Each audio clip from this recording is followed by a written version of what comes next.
Hello, church. Greg has asked me to give the introduction to Hebrews to the midweek tonight, and I was happy to because, I love the book of Hebrews. It is such an encouraging book. And Hebrews chapter 12 is a great chapter, very, very powerful, so encouraging. So I want to start off with Hebrews chapter 12, verse 1. It says, "Therefore, since we are surrounded by such a great cloud of witnesses, let us throw off everything that hinders and the sin that so easily entangles.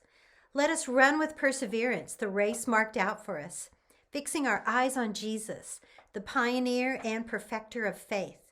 For the joy set before him, he endured the cross, scorning its shame, and sat down at the right hand of the throne of God. Consider him who endured such opposition from sinners, so that you will not grow weary and lose heart." How perfect is that for us right now? It's been a hard year, and I know for myself, I've just grown weary, just tired of the COVID restrictions, tired of wearing a mask, tired of not just, being able to resume my normal life after a month or two, tired of not seeing people face to face. And I'm sure you are too. And this year is winding down, and we're looking back and just evaluating, okay, how was it? I think that it's good to just have these scriptural references for us. How do we keep from losing heart and growing weary? And it says that remember that we are all surrounded by a great cloud of witnesses. People that have gone before us, people that love God, that are in heaven now. And they're cheering us on, and they're going to be there to welcome us when we go to heaven. It says, run with perseverance, the race marked out for us.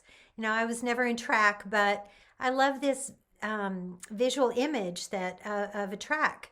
And you can see how far you've come. You can see, okay, I'm a quarter of the way there. I'm halfway there. I've only got, I'm 3/4 of the way there. I can see the finish line.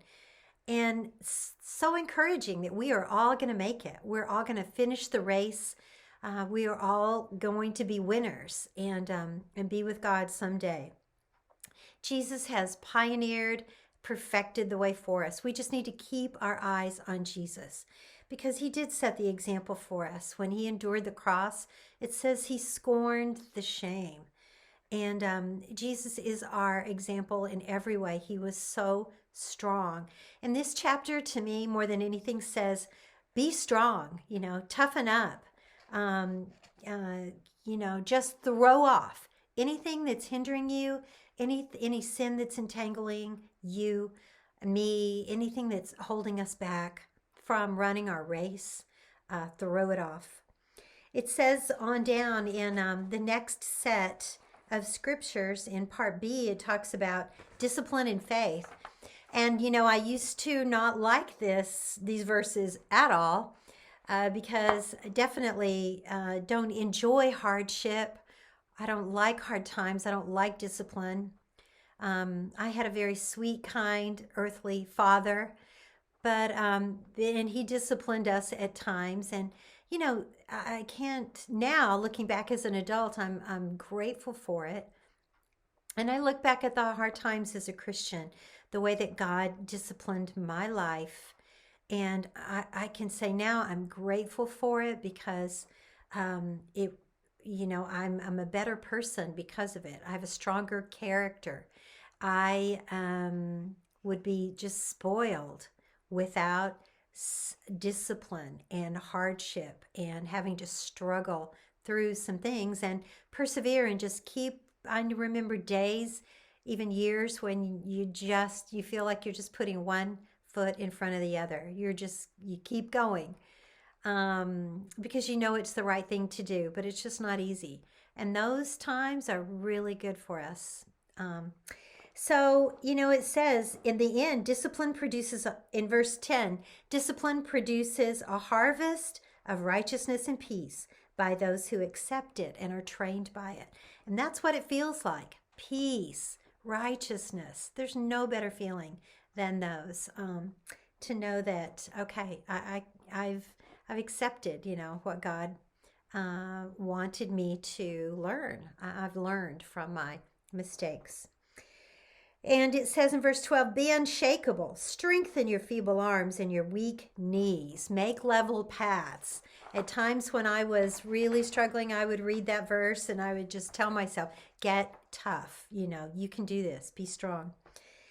And, in the second part, it just talks about the unshakable kingdom. This is so visionary to me because in verse 12, it talks about, you have come to Mount Zion, the city of the living God, the heavenly Jerusalem. You've come to thousands upon thousands of angels in joyful assembly, to the church of the firstborn, whose names are written in heaven.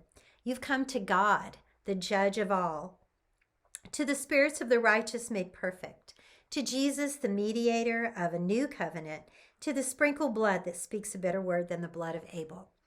Can you imagine meeting with thousands upon thousands of angels in joyful assembly? That's what we have to look forward to.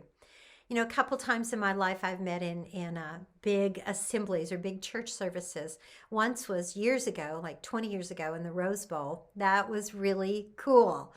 And then just a couple years ago, we had an anniversary service for the LA church and we were in the LA convention. And it's just so exciting to be sitting with that many people. But that's just very, it's just, we can't even compare those experiences and those events. I can't compare them to what heaven is going to be like. To be worshiping with angels, thousands upon thousands. And so the chapter ends with, therefore, since we're receiving a kingdom that cannot be shaken, no matter what this world throws at us, no matter what goes on, what, pandemics, what political issues we have, no matter what, we are part of a kingdom that cannot be shaken. So let's be thankful. So worship God acceptably with reverence and awe, for our God is a consuming fire. So I hope that you can have a great discussion now with your small groups, with your brothers and sisters. I hope you can choose a moment, an aha moment or a takeaway moment. What meant the most to you from this chapter? What can help you just really evaluate this year, 2020, and help you look forward to 2021, and what can help you to not grow weary and lose heart during this time. Greg and I love you all. We really look forward to the time when we can see you face to face, but I pray that in the meantime, this is a really encouraging chapter for you, and you're really taking heart from being so connected with your small group. Have a great week.